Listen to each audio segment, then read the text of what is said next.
Go live.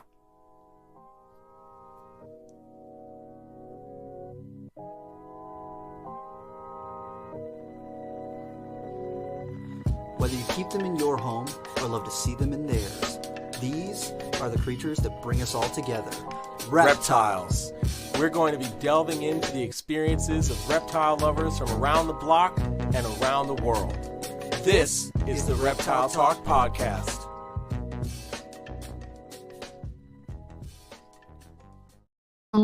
Boom! What is going on, everybody? This is Jeremy Turgeon from Brassman Reptiles. And I'm Rob, and I'm keeping it real. And we are back after yet another hiatus because life. That's okay. We have stuff in the pipeline. We're doing a doubleheader tonight. So if you are live with us, you'll get 2 episodes tonight. If not, you'll get 1, and then a week later you get another one. And then I've got several other people lined up who gave us the green light. We're just trying to work out scheduling to get those recorded. So we will have a bunch of stuff coming up for you guys here in the not so distant future. Yeah, it's about time. And not to mention, we're super excited tonight because we're just backstage with Chris, and his background is some black box cages. And dude, they look so nice. It looks really good. I was really just looking at it. I was like, oh, I got some scrubs that are getting too big for the enclosures I got them in right now. And I'm like, I need to get some 3-foot enclosures for the scrubs. And seeing some of the stuff that Black Box is rolling out recently. We're gonna do we're definitely gonna do a featured episode on Black Box and some of the innovations that they're doing with some of their new model racks and some of the new accessories that they're coming out with. So I was actually just down there, met with Jen and Clint, and they were showing me some of the stuff, and we were talking about some of the things that they're getting ready to release for sale, and man, the innovations that they've got going on are just top notch. Like you're literally not going to find them anywhere else. So we're definitely going to highlight that at some point. Rob and I are going to go down there and do a YouTube video from the shop, get a chance to see a little bit of behind the scenes building cages and racks on a larger scale, not giant warehouse size, but workshop size, like notable workshop size. And of course, shortest lead time in the game. 2-week lead time for caging or rack systems. I mean, that's literally unheard of right now. Yes. Thank freaking goodness, because man, some of the other companies who will go unnamed a year plus lead time, that's not okay. Yeah, it's a struggle. You got to buy your baby snake and the cage for its adult life, so that by the time it's an adult, you have the cage. Oh gosh, but so I'm super stoked about that. I'm just stoked to be back doing another episode. Yes, I'm excited. We got this double header, and then we've got some other fun stuff planned for looks like Friday is going to happen. So if you pay attention to the live episodes, you'll get a heaping helping of Reptile Talk over the next few days. So I'm super excited about that.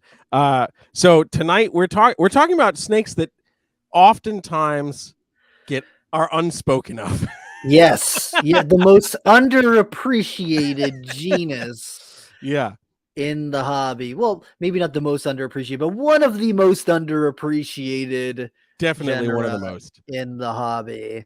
Yeah. And tonight we're going to discuss them at length. Yes. And I'm really stoked about them.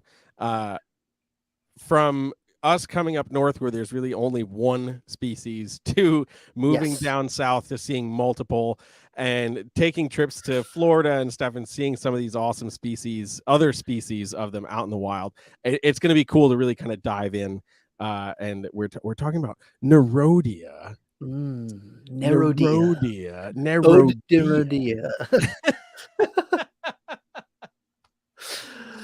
Oh gosh, but super excited. We've got Chris here from Dark Horse Herp. I'm going to bring him on so we can start talking about these stanky snakes. Listen, okay, they're stinky, okay. We can't we're not debating this. Even if Chris says they're not, they're stinky. I mean, they can They're not be. they're not the stinkiest. Come on now. They're not the stinkiest. That's fine. I will give you that 100%, but they're pretty damn stinky. Maybe a fresh one in your hand in the swamp, maybe. Yes. Okay, fair. Okay. Yeah. Here's the deal. Northern water snakes, the ones that we will find up in Massachusetts and New Hampshire, their musk is the most potent thing I have ever encountered. Like, for real. Like, king cobra, northern water snake, Elaphia carinata, like top 3. Just like, it doesn't come off of your hands. Like, when you wash your hands with soap, now it just smells like musk and soap at the same time. It's like you don't get clean from it. It's like glitter. It just stays with you for an extended period of time. Yeah. So, Chris, for those of the people who might not know you or who you are, what is your main focus? What kind of brought you to where you're at right now? You can do the long version or the abridged version. That's totally up to you.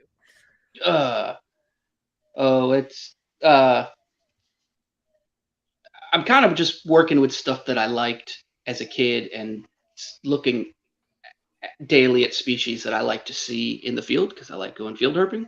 And so a lot of the more common species, your Nerodia, your Pantherophis, are some of the things that we see, more commonly in the field. And they're just ones that I've always had a fascination with and decided a number of years ago to put a little extra effort into it once I realized that I could find like-minded people on social media, where before all she had is, little local reptile shows and stuff to find, people, and you never seem to find people that like, some of the more commonly encountered species from the range that, I live in, at least. So it just decided to go back to the roots and explore what I enjoy the most. Not saying I don't enjoy a whole lot because I've worked with just about everything, but I can appreciate them just because I can see their habitats and equate that to husbandry practices and stuff. So hell yeah. I think it's interesting because a lot of people, when they hear water snakes, they're like, oh, you have to keep it in a fully aquatic setup. And for anyone who keeps Nerodia, you know that is to their detriment. They don't actually want to be in the water 24/7, and it can actually lead to a lot of issues, which is a little counterintuitive for what people might think. Yeah, it's definitely in most cases not an ideal situation. Will usually lead to death in one form or another. There are, if you really do it just right and there's enough dry air above and basking opportunities, it's possible, but it's, in most cases just maintaining them like you would rats and kings, with very good ventilation so that the environment doesn't get humid and stagnant and stuff. They do great under those circumstances. Hell yeah. And do you have a specific subspecies that's your favorite or locale?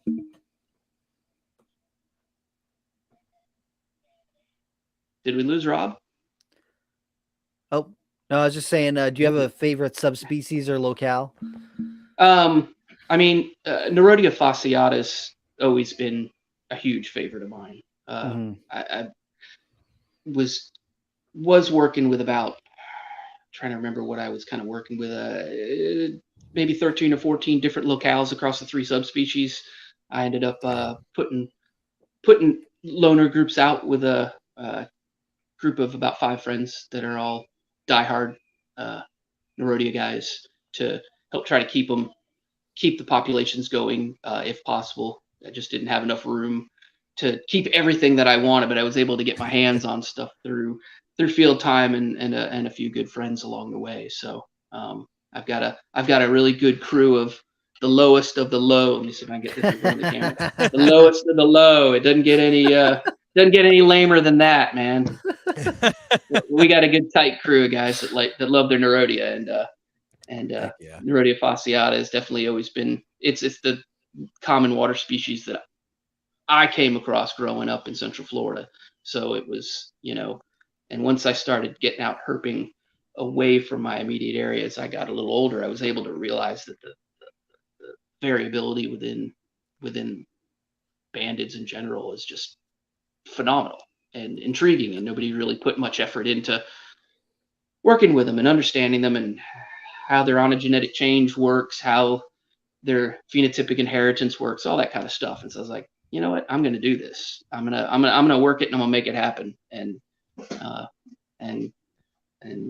so I set out not quite 10 years ago and said, I'm going to do this, and here we are. I'm trying to get people to appreciate some really, really cool snakes out there.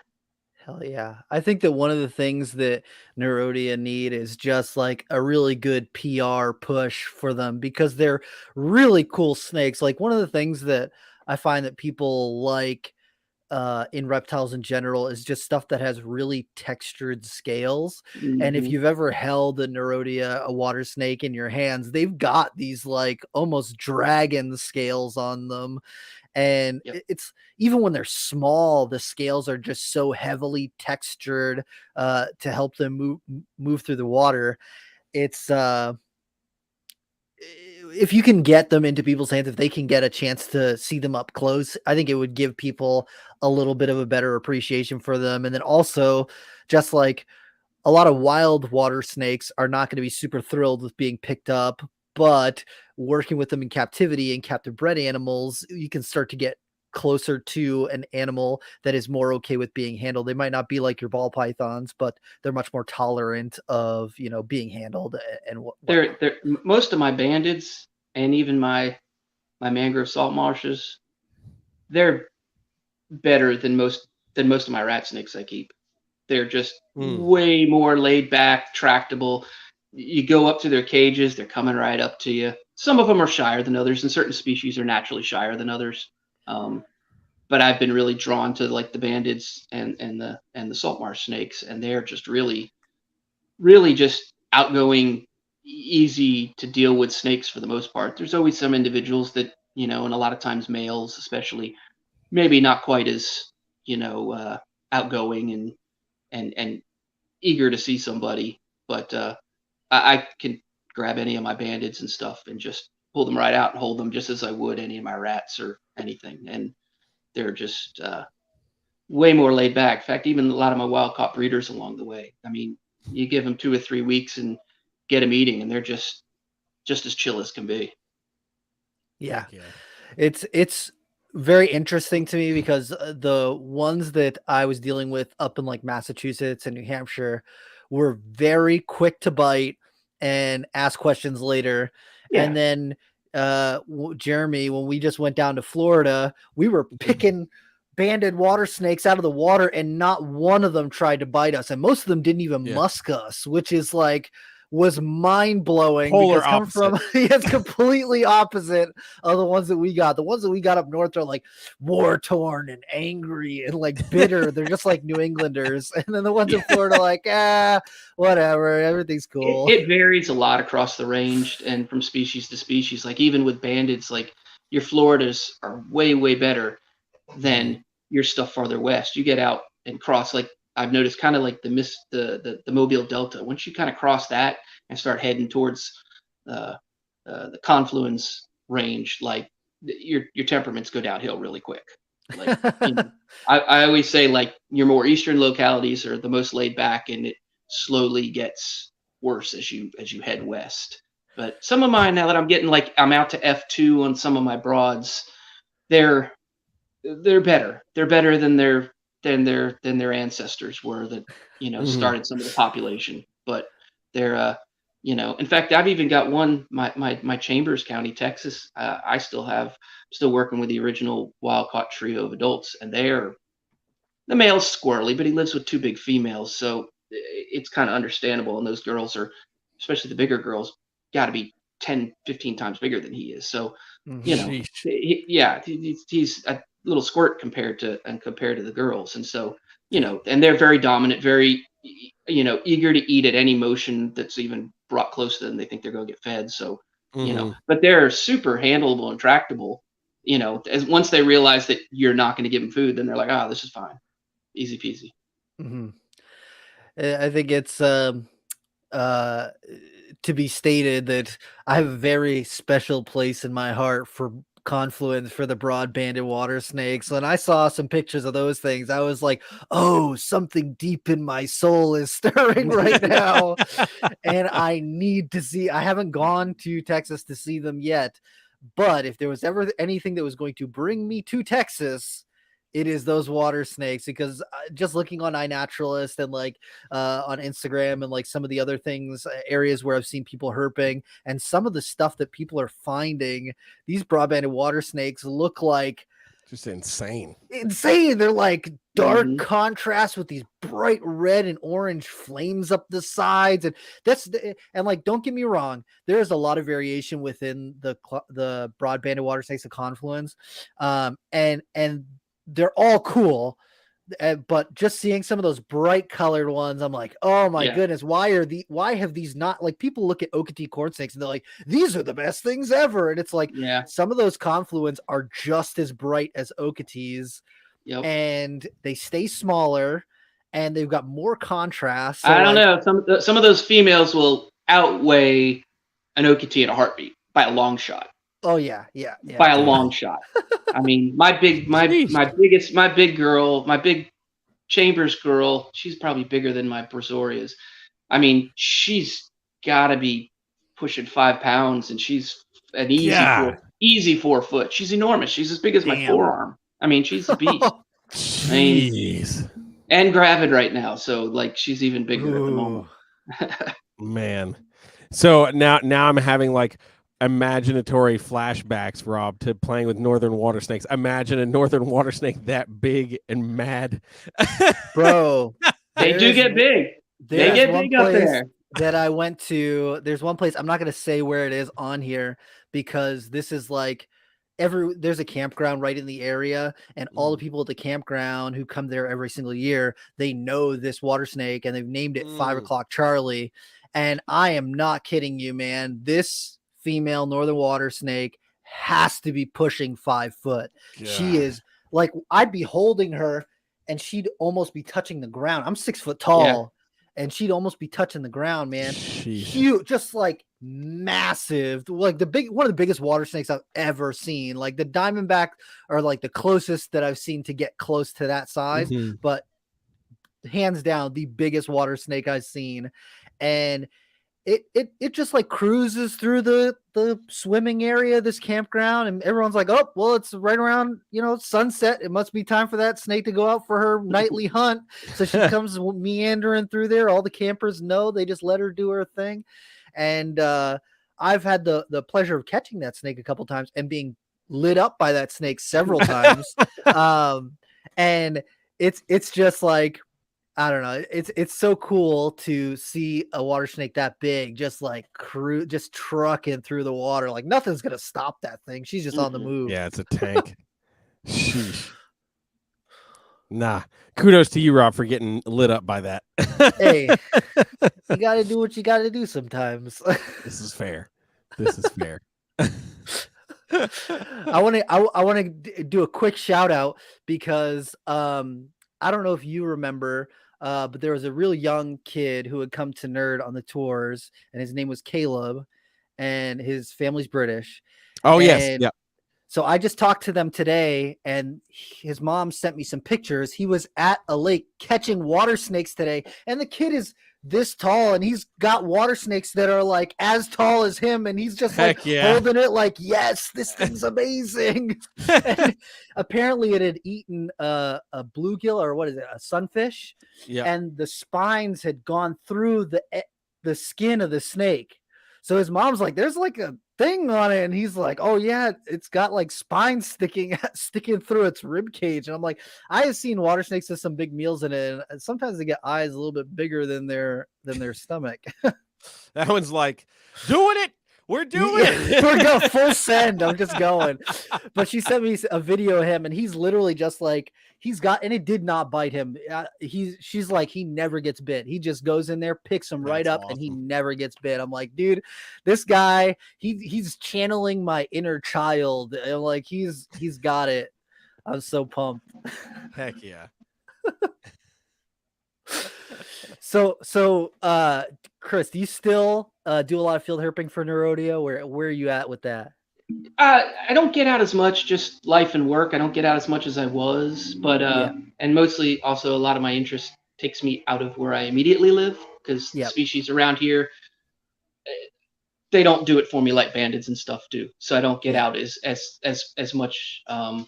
But I took a nice trip out with some friends in South Georgia last month or whenever it was, and I'm heading out of town this weekend to the low country of South Carolina. So I'm looking forward to that.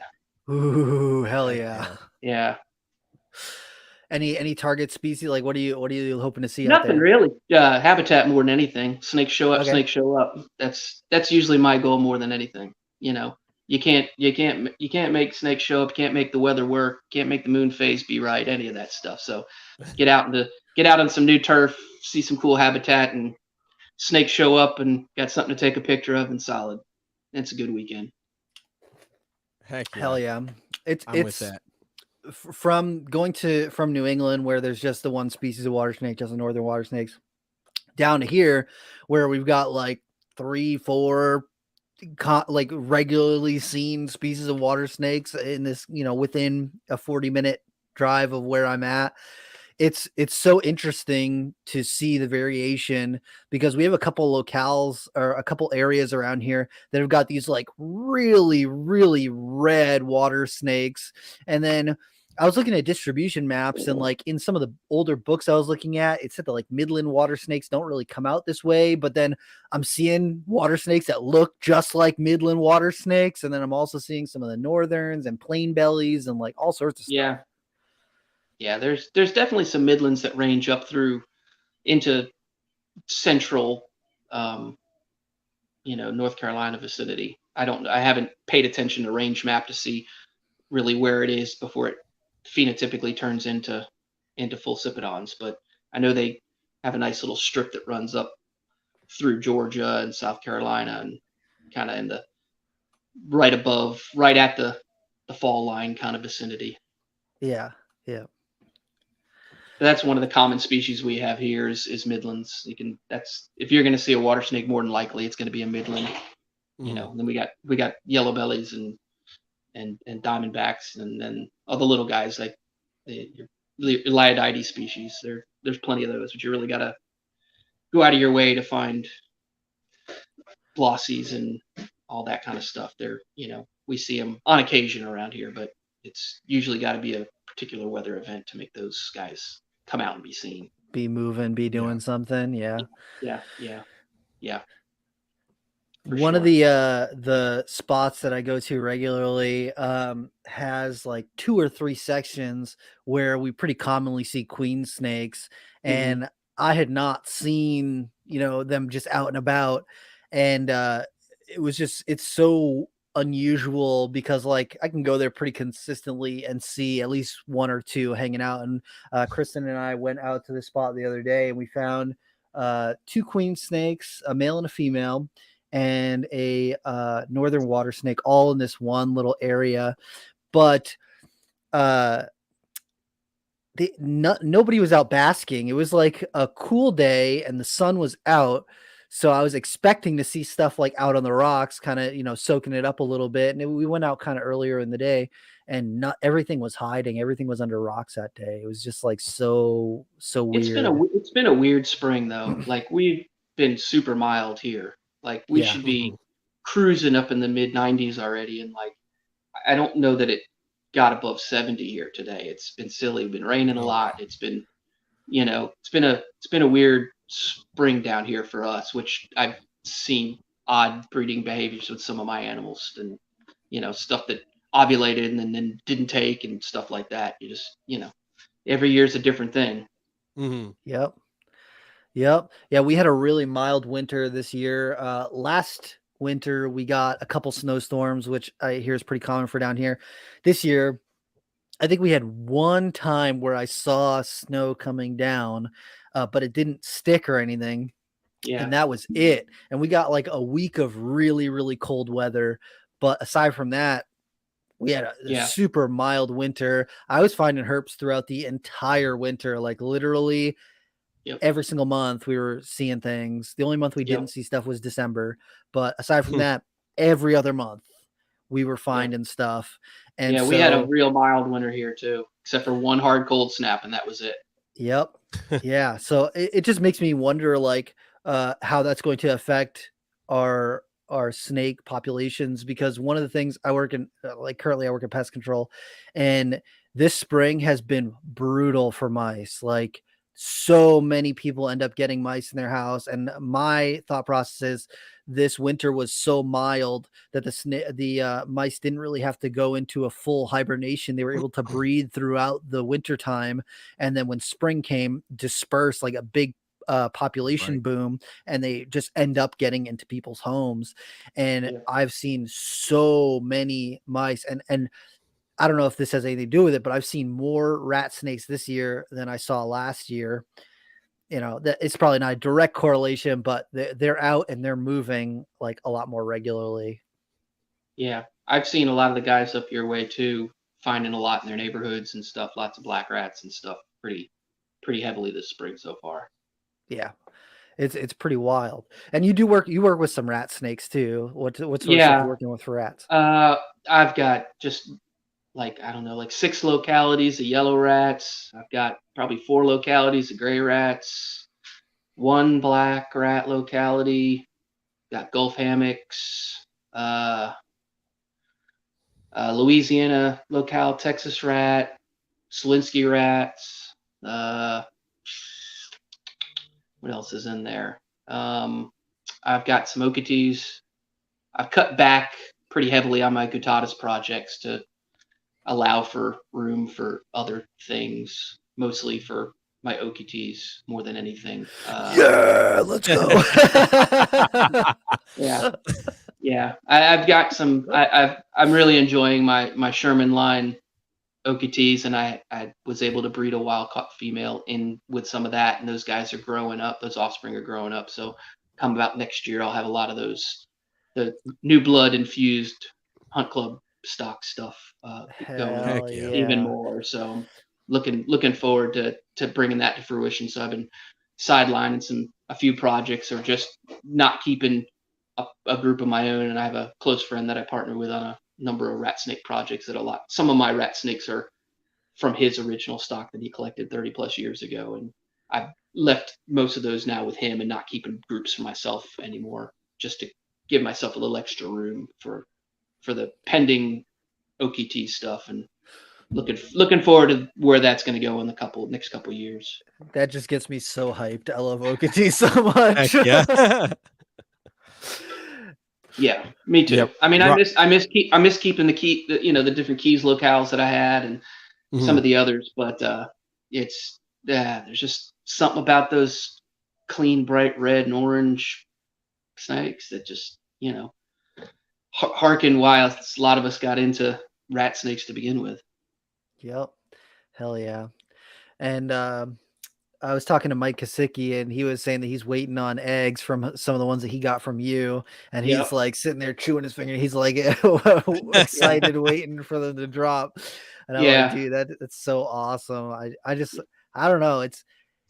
It's just weird to me that they're popular, but when I look at an Okatee, like as like a python guy, I'm like, man, if you saw a python that looked like that, that would be the most popular python on the fucking planet. Like if they made a ball python morph that was neon orange with red spots down its back, that would be a $5,000 ball python morph. But you can get a Okatee for $150. It's like right. Come on, maybe next year the ball guys will have a morph that looks like that. I mean, they're bound to end up with it. They're going to run out of patterns and colors to come up with. Probably.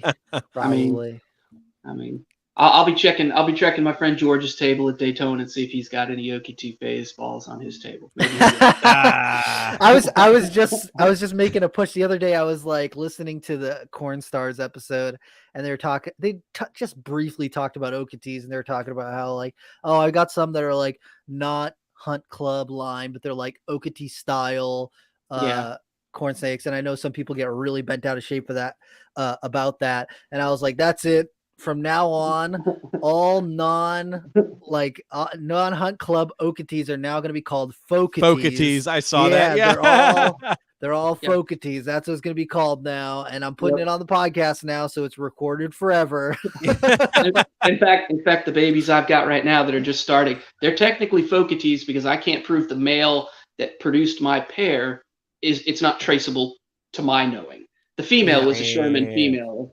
A friend took his extra female Sherman back in like 2016 or whenever it was, and bred it to an SMR Extreme that he had. It was a gorgeous animal, but coming from Don, I don't know the lineage of the animal, so I can't claim that it's pure stock or not. So in fact, I'll be phasing those out in the future to just focus on my pure hunt club stock that I know is traceable back to wild caught animals. So, and maybe Don's stock is, I don't know. The animal was owned by somebody else, and I've never dealt with Don and his stock before. So these guys are beautiful Okeetees that eat right off the bat for me, super easy and stunning out of the egg. Just like I opened the containers up to feed him, I was doing it last night, just looking at them like, God, these guys are sick. They're just sick. They're just so nice looking. That's also like one of the greatest feelings, like seeing those baby and like opening up that enclosure and just being like, that's just a freaking cool animal, man.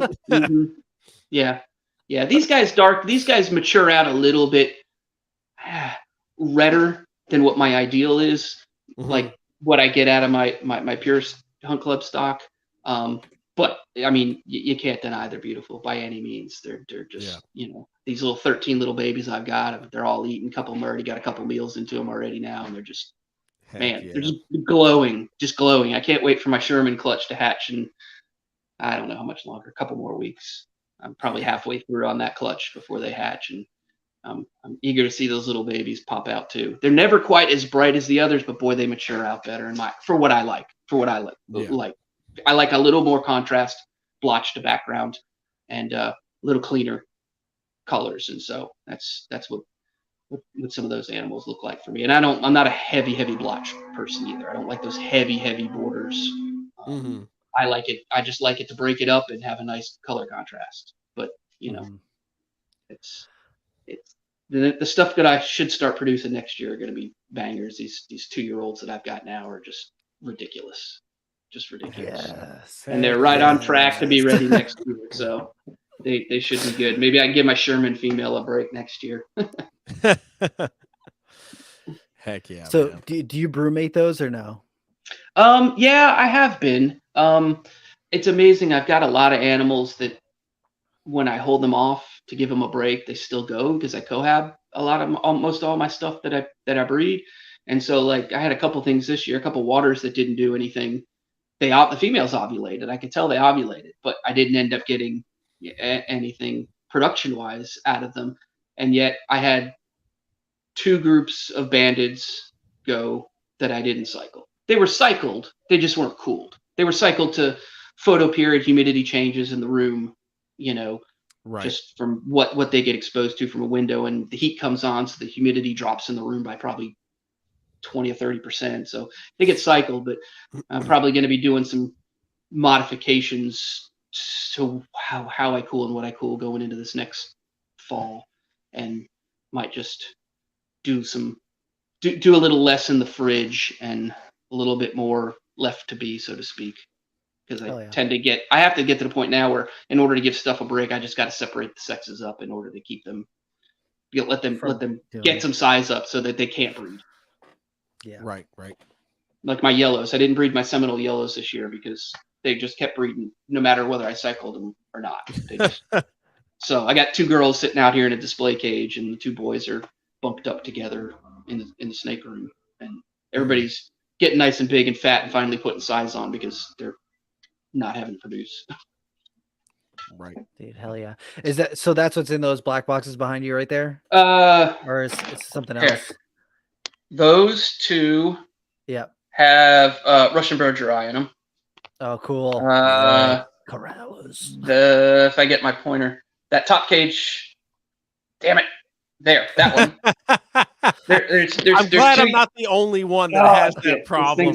This thing's all flip-flopped. I never had tried to do that. That top cage has got my 2 big female Seminole yellows in it, and it also has 2 banded females living in that are subadults that I'm raising up, so they're hanging out. One is I guess she's an F1 Lake Jessup, which is same area, same spot, essentially only 3 miles away from where I caught my yellows. She's growing up in there, and I've got another odd one that Matt Dove had sent me that I don't have paired up, so she's hanging out in there, living the good life at the moment. So, and then there's various other things. I got white lips over here below them, and Indian sand boas below them, and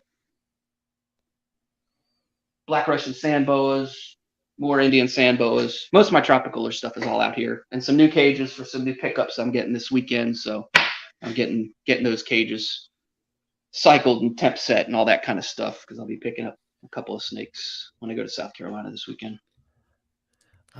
Jumping into the reticulated python game, are you? No, just kidding. No.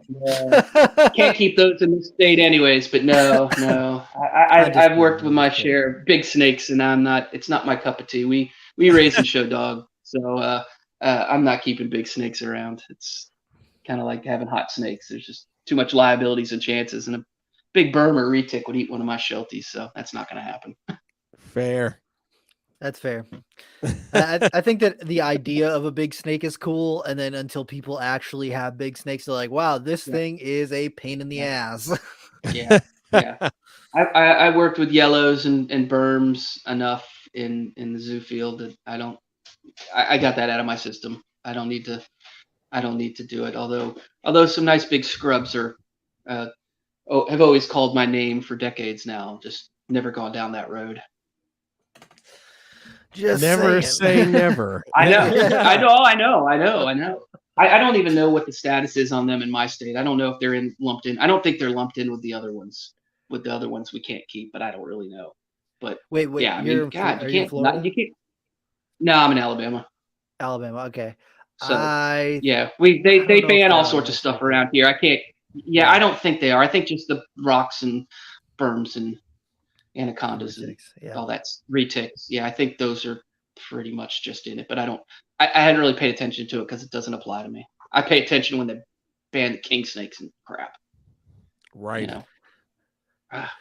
Which they just did. They just banned all native Lamprepeltis in the state. It was looking like they were going to ban all Lamprepeltis, but now it's like anything remotely native you can't now have. So, which we already couldn't keep half of them as it was.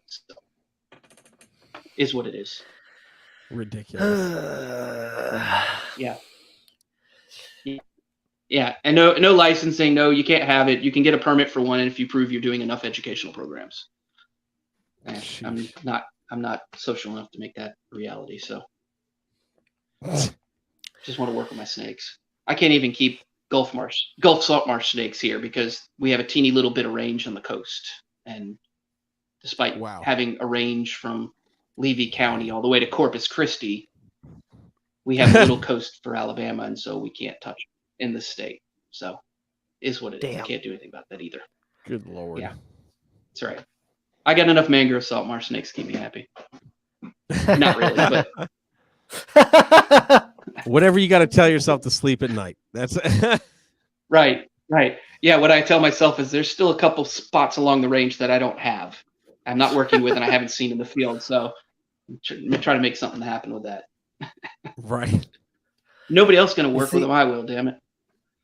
That's what you got to do sometimes, man. That's just what it boils down to. Yeah. I was, like I said, I've been looking at those confluence, those broadbanded water snakes, and I'm like, man, I really want to see if I can go to Texas and collect some of those crazy contrast ones. And I've never like collected and kept snakes. Like, it's just not usually my deal. I usually am just like, I just rather see stuff out in the wild, but those have got me so tempted to, like, you know, go to Texas, get a collection permit, see if I can't do something, and you know, spend a week out there, do some herping, and see if I can get some high contrast ones just to like establish them. Yeah, I've got some really insane ones that I don't have a mate for.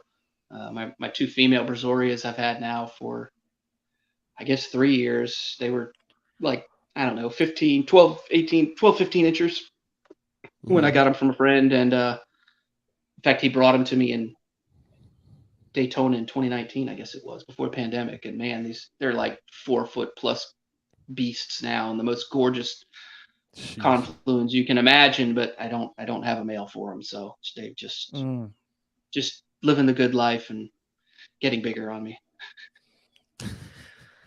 So what you're saying is we need to make pit stops when we go there. Right. I know where to go. It's just like a 12-hour drive, and it just hasn't happened. So I never seem to go that way. Usually if I leave the state, it inevitably is to Florida. That seems to be the only place I seem to manage to go anywhere, unless it's on a plane. Now, a plane, I go other places, but it's never for herp-related stuff. It's always for music-related stuff. So, yeah. I feel that. I feel that. Yeah, I'm sure you do. I'm sure you do. Oh man. I mean, hell, in the past 12 months, I've been to Philly 3 times just to go see bands play, Yeah. You got to find the time to be able to wedge in a little side track thing to go off and do something herp related. Yeah. I try every music related trip I do. I try to carve out at least an hour to find something reptile related, even if it's to go laugh at employees at Petco. I'm doing something reptile related. Hey, it's not their fault, man. They're trying. It's true. True. They're trying. They just haven't gotten in the right. They just don't know the right people. Yeah, they're using their 5 companion animal training questions to the best of their ability. That's yes. I guess it's funny when I was younger and I used to go to Petco or PetSmart to pick up crickets to feed my stuff. I get 100 crickets at a time, and every time I go in there, you see a new employee and you're like, oh great, here it comes. And then I'll take 100 crickets. They're like, oh, well, what are you feeding? And I'm like, oh man, I got to go down this stupid list of everything I'm fucking feeding tonight. Oh god, you just gotta like keep a scroll. Yeah, of all the species. flap it out. Yeah, exactly. Everybody gets 1 cricket. You're like, oh, you have quite a few tarantulas. I'm like, yeah, I know. Yeah. Can you guys just keep a list in the break room so when I show up with just my picture next to it, so when I show up, you don't ask me this question? I had a couple employees who knew me, so they see me come in and they're like, "Oh, I'll get the 100 crickets ready for you." Yes. I started breeding my own roaches, and I was like, never again. Right. Oh gosh. Oh man, that's pretty good. That is pretty. So, good. Chris, Rob, it sounds like you need to get some broadbands one of these days. I mean, that's just saying. Believe me, it's going to happen. I mean, they fit in really well with scrubs. I mean, come on. I mean, I got like sand boas and water snakes, tree boas and water snakes. The thing is, what I want to do is when I get them, I want to put them in like a 3 foot or a 4 foot enclosure, like a 4x2x18. And so I can have like a real good sized water dish and build up the substrate so they can have like a good, and then I want to set up a rock basking area. Maybe I'm thinking too much like a northern water snakes, but maybe set up a log or whatnot and really have it so that I can look at them, because they're just so interactive. Like you were saying, when you come into the room, there's certain snakes that just like come right up to check out what's going on. Like my short tails don't give a crap, man. I walk in the room and they might like follow you with the eye for a second, but they really do not care. When I come home, like if I come into my bedroom, I got 2 southern scrubs up in my bedroom so I can like look at them from my bed. When I come in here, if I go anywhere near that side of the room, they come right up to the door to check out what's going on. And water snakes are just like that. Like a lot of those water snake species, a lot of them are females, especially inquisitive like that. Yeah, a lot of them are. Some aren't. And species they vary. Some of them, like the Midlands, I've kept over the years, which is one reason I don't really work with them much anymore. Is a lot of the Cypnons in general, I've found they're really skittish and shy, and you basically never see them unless you force them to come out in the open. I mean, that's at least my experience with Cypnons that I've kept from North Carolina and and Pluralis from within this part of the state here. They're just, I don't know. They're not as, for the most part, as outgoing as some of the others. I mean, I've got yellow bellies that are super chill. Some big adult yellow belly waters that are super awesome. Part of that anthristic project I'm working with, and they're great. They're better than some of the ones I worked with years ago. But at the same time, I don't get the same thing out of them as I do my bandeds with all the natural polymorphism. There's just something, I look at a banded's head and I'm just like, that's rad. Something about it. Yeah, I think that one of the other things that people don't think about when it comes to water snakes, like one of the things that, like in general, like when people come from like keeping pythons and boas and even a lot of other colubrids, is that they do best kind of on their own, and you kind of want to keep them solitary, where water snakes, even in the wild, will often share basking areas. You often see them in the same area with one another, sharing, all this different habitat. And in captivity, I mean, I would love to hear your take on this, but from what it seems, they do better when you keep them in small groups, or at least with two together. Yeah, I tend to raise up young together in groups, depending on just what the situation allows, and I separate them up by feeding habits when they're little, because there's always some in the clutch that are, obviously it would have been the survivors in the wild that are just super gluttonous feeders, just overpower everybody else, and so you start breaking those up into groups, and the more submissive ones take a little bit more time and a little bit more effort, and those are usually the ones that I have, available come winter and spring, that they're just not as pushy as the other ones from the get-go. I found in a lot of cases, though, you end up with some dynamics. I try not to do a lot of them too much more than pairs. I get away with trios as adults in some cases.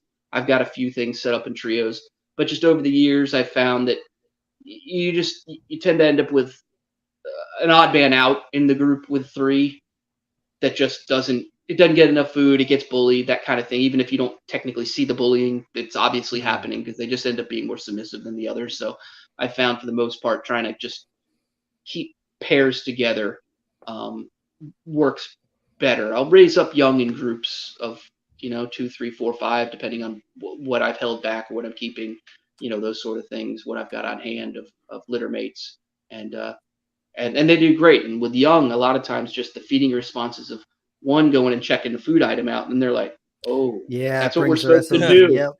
just like with garters and stuff, it's the same sort of thing. You just they're very motion attracted, and so when they see somebody going to do something else, the others are like, hey, this is let's go get it. Look at that. Yeah, let's go get in on this. And so you end up with getting more interest in feeding response, and getting these little guys going when you keep them in groups. There's always some stragglers or pushy ones that need to be pulled away from the rest of the litter at times for those different reasons, but for the most part, they work really good. All the little ones, I've already, like, even some of the litters I've had this year, I've already had to break up one. I think I've actually only got one litter broken up in half, because I had some broadbands are always really kind of, in general, slower for me to start, especially compared to the more eastern localities of bandits. And so I always end up with like maybe 3 or 4 that like gung-ho right off the bat and eat. And those quickly end up having to be put in their own tub by themselves and then let the other ones kind of get a chance to get on board without somebody literally eating absolutely everything they can fit in their stomach. And 3 or 4 of them doing that, and the rest of them getting nothing. So and you go back in, and the other ones will still go right back and keep trying to eat. So they got to be, the tide's got to be parted, and got to give the other ones a chance. And so a lot of times when I'm getting rid of babies, the most eager ones are the first ones going out the door. But a lot of times some of the other ones may be even way better looking, but I want the best ones, the most aggressive feeders, to go out to folks, that are going to get them, because those are going to do the best for them, So and a lot of times the ones I go, oh man, that's awesome, I want to save that one for myself. Man, those are always the ones that are the headaches, they're the ones every time. Oh yeah. And every time, regardless of species. That's regardless of species. Yeah. I can have my concepts of how I need to handle having offspring go to people as far as making sure they get the best feeders and the most aggressive feeders that do best for them. Like my code for myself is not that good. It's always like, it's the visual attraction. I end up, being half the size, because it took me 5 months to get them to be a decent feeder. I mean, they're eating along the way, but they're not eating what I want to feed them. And so procuring that food item ends up being time consuming and inconvenient to make it happen. So, it's I want to eat every 3 weeks, or I'll only eat a prey item that's this small. As soon as it's a lick bigger. With water snakes, it just ends up being they want live. Oh yeah. You get some of them that go in there, and then I can just put some chopped fish pieces up that are thawed out from the freezer that I buy at Walmart, and some of them just go right in there, and they will just clean that stuff up every time. Then the other ones are like, and you go put a couple live fish in, which I try to avoid because this parasite transfer is there, but it's that or they don't eat. So they're gonna, I got to get them started, get them going with it, and then work them over to, frozen thawed with the same smell or wiggling and teasing, whatever the case may be. Every baby is different. And every locality ends up being a little different. I've had bandits from Florida literally take unscented pinkies at birth. Meanwhile, the broadbands, many of them will drive me crazy for 4 or 5 months before they become, good, convenient. I just leave it as convenient eaters, where I don't have to go out of my way and work so hard to give them what they want and offer them live and all that kind of stuff. So, heck yeah. I got a couple comments in the chat that I want to just highlight real quick. James and Christina are here. Thank you guys. Thank you everybody that's here in the chat showing your support. Christina said, I've been busy but listening. Hey everyone, thanks Chris. I love Nerodia, but I've wondered how difficult they can be to keep. Can you give some tips and tricks for keeping Nerodia? Really, once I worked out for myself that ventilation was key with them, much in the same way that some of your Western rat snakes and stuff are, where just really good ventilation is important. I hate aquariums on a personal level. I haven't used them in decades, but honestly, a good screen top enclosure is like super. You don't have to take these big Sterilite tubs or shoe boxes in the case of the babies and put 5 zillion holes in them, to get good ventilation. But other than that, if you're starting off with captive bred and born babies, as long as you're just giving them good ventilation, they're no more difficult to keep. I mean, my baby water snakes are kept exactly the same way as my baby rat snakes, just except for the baby waters are usually in groups. I used to do my rat snakes in groups, but I was running into headaches with it, and I decided to go solo with them, and I found a way to make that work for myself. But the waters, they thrive off of the group babies, so I tend to keep setting them up like that. But really, they're the trick is getting captive bred and born stock, not getting some of the stuff that shows up at shows that are all wild caught and through vendor hands, dealer hands, and stressed out, not fed, and septic water situations. You get some good captive bred stock, and it makes a world of difference. But just they don't need anything different than your rat snakes. My snake room stays 80-ish. Maybe 76 on the low side, depending on the time of the year, and maybe 83 if the heater warms it up a little bit in the winter. But, they're not particularly demanding. They just have a few things that are not good for them, and humidity and stagnant air is one of them. I ran into issues years ago that was causing problems with my breeders, and I would lose them. And once I altered my situation in my room as a general sense, the problem completely went away, and it was all just managing humidity. I kept getting lacrimal duct infections. It turned into abscesses, and then they would stop eating, and I'd have to put them down. And once I put a small dehumidifier in the room, stopped keeping the window open as much, allowing the AC in the room from the rest of the house to cool the room with air conditioning that was dry, and get my humidity down by 30-40% in the summertime, like it just stopped. And I haven't had another one in at least in 2 years since I changed it. As soon as I changed it, Hadn't had another one. I knock on wood, but yeah, I know that was what it was. It's what I suspected. I just couldn't figure out how to change my husbandry parameters with what I was working with. And once I figured out how to do it, it stopped. So, a lot of my founding breeders, I was losing into the same repeated things, and it was just a matter of troubleshooting how it was happening and why it was happening. So, heck yeah.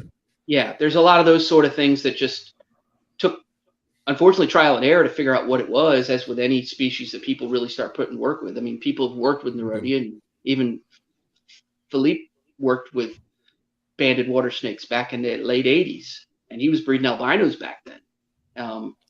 People have worked with them. Nobody's just really stuck with them and put a lot of time into them and really had enough passion for them, and so I decided to do that more than anything.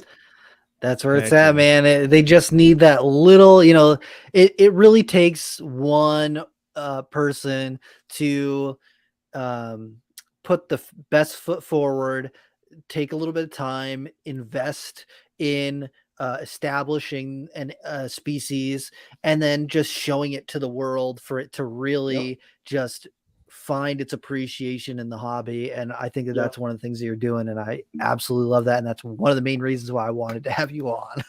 Yeah, come on, you look at my post and it's yellow rat snakes and banded water snakes. I mean, the two lowest of the low animals out there, but you know what? They're my favorite, and they're cool, man. Deserve attention, and I found a lot of other people that just go bonkers over them too. So, that's all I care about. That's all I care about. That's absolutely. Well, shout out James for the super chat here. Great convo for an underappreciated species for sure. Hopefully, looking forward to a Carolina Herp Society herp outing this summer. Yes, going to happen for sure. I think there's going to be a trip to the Serpent Center that we try to plan very, very soon in South Carolina. So yeah, Herp Society stuff coming soon. Yeah, and then I'm in the works of trying to plan an outing out kind of where closer to where I'm at, so that we can get some people out, so I can show people some stuff around here. Yeah, buddy. That's cool. You guys got herp societies that do stuff around there. That's rad. I grew up with that in Florida, and it seems to be, for the most part, a thing of the past these days. We're trying to make it a thing of the current. Yeah, it needs to be. There's a lot lost with that, with the social media interaction. I got so much out of going to the Central Florida Herp Society meetings growing up through middle school and high school, and it was just the speakers I got to see, and the interactions and talking to people. Those years ago, even if I'm not particularly outgoing person when it comes down to that stuff, the monthly lectures and everything. It was there was a lot to be gotten out of that. And the Turtle and Tortoise Club, I was original founding member of that, and just getting to be involved with all those people and learning directly from those guys in a pre-internet age was so valuable. There's a lot of access to that information now this way, but it's different. And the person-to-person connection. People don't tend to appreciate those interactions. Yeah, it's definitely a different thing. I mean, the speakers that I used to get to see back in the day, I mean, Ron Whitaker would come and speak, and Bill Haas would come and speak. People like that would come and talk at the Herp Club meetings, thanks to Wayne Hill. It was, it was phenomenal getting to see that kind of stuff, and this, that doesn't exist hardly anymore, except for the handful of conferences that happen around the country. That's, hard for everybody to fit into their schedules and make a reality. True. I'm so jealous. Ron Whitaker is at the absolute top of my list of people that I want to meet. And I don't have a lot of people that I look up to like that. But man, he's just such an interesting person, and he's doing such cool stuff. I just want to pick his brain for 15 minutes. Just real quick. I got to see him speak. It must have been, I think it was probably 90, 91, 92 at the latest, somewhere right in there was when I got to see him come speak at our Herp Club. It was pretty phenomenal. Dang. I was 3 years old. I hadn't held my first snake yet. Even Bill Haas, when he showed up to the meeting, he pulled up in a red Rolls Royce. Sheesh. Pulled up in front of that. Sheesh. Yeah. Yeah, red Rolls See what Royce happens when you play with snakes, kids? In Orlando. And Bill Haas and his wife get out to come and talk. Sheesh. Oh my god. Oh my god. Yeah, exactly. Bill. Dude. Oh my gosh. Oh man. All right. Well, we are winding down our hour mark. This has been great. I hope that everybody watching, it really did. I hope everybody watching and people who are listening post this being live have gotten a new appreciation for Nerodia and some rat snake species that again often go undiscussed and under the radar.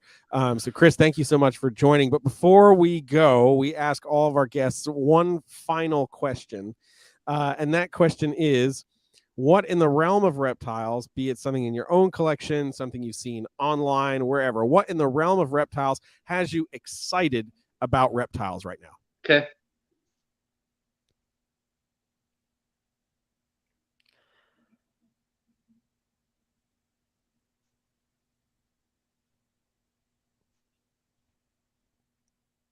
You froze. I can't hear you.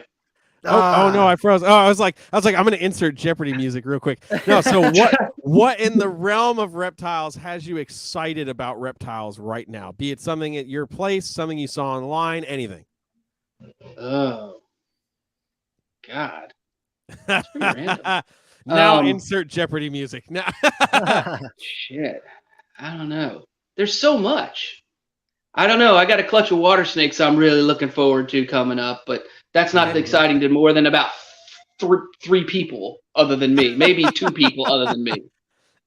Just because it's my hometown locality of banded water snakes from back in Orlando, and I've had one clutch already. I got a second one from a new wild caught female, and I've never seen one look like this from that locality, and so I'm pretty damned excited about that. But I don't know. I mean, I'm pretty excited about getting these these black-tailed tree boas to get going one day. And I've got 5 of them, so I'm hoping one day down the road they, decide they want to participate. But I mean, wild caught, got to cycle to northern hemisphere. It's going to take time. One of the females is young, so who knows? One day it'll happen. I'm not rushing it. I'm enjoying the fact that I actually have them. That's It was one of those chance opportunities. I was like, I've bred Corrales caninus. I've bred Hortulanus. I've worked with Annulatus. These were never available or even on the scope when I was, working with that stuff years ago. And so when I had an opportunity to get those, I was like, gosh, maybe I can do something with them one day. If not, I'll enjoy them for now. I don't know, man. There's so many cool things out there. I don't know. Looking forward to Daytona. I mean, and what cool things will be on the table that I have no intention of buying, but looking at it, Heck yeah. Looking forward to see what my buddy George has got for ball pythons on his table that I'm not going to buy. But I look at his table and just go, that's just insane, Yeah.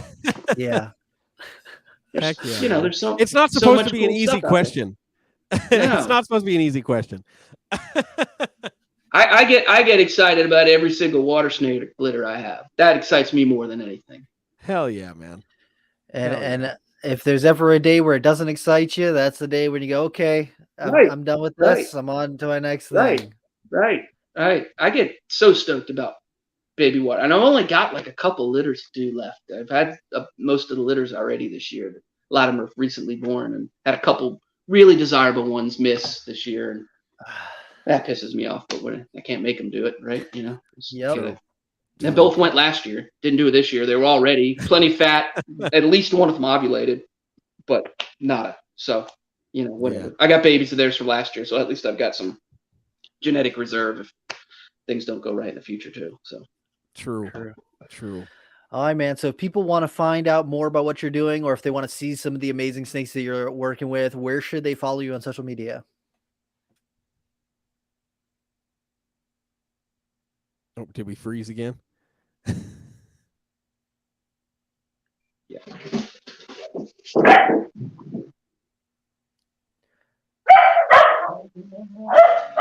Sorry for the dogs. There must have been a squirrel. No, you're good. There must have been a squirrel, so the dogs went barking on me. All good. If people want to see some of the stuff I'm still going. with, where Can should you they hear follow me? you? Yeah, we can hear you. I think I know where you were. I think I know where you were going, but you can find me at Dark Horse Herpculture on Facebook and Dark Horse Herp on Instagram. Hell yeah, man. Yeah, dude. Thank you so much for coming on. We appreciate your time. Thank you had so a blast, much, man. I appreciate you having me. Thanks a lot, guys. I appreciate it. Heck yeah. We'll catch you Take next care, time. man. Yeah. Have a good evening. You too.